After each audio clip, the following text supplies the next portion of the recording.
Отже, ви знаєте, от є тут в студії така вже в мене практично усталена традиція, коли приходять народні депутати або ті, хто претендують на якісь посади, контрольне питання. От, просто контрольне. Оскільки ми на кримсько-татарському телеканалі АТР, як ви ставитеся до створення кримсько-татарської національної автономії?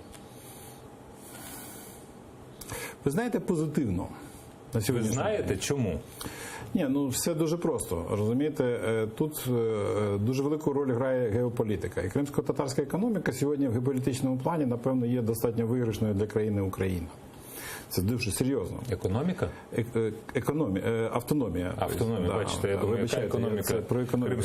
Кримсько-татарська автономія в геополітичному плані є на сьогоднішній день достатньо виграшною позицією для України. Це підсилює взагалі-то всі наші позиції на південному фланзі, раз.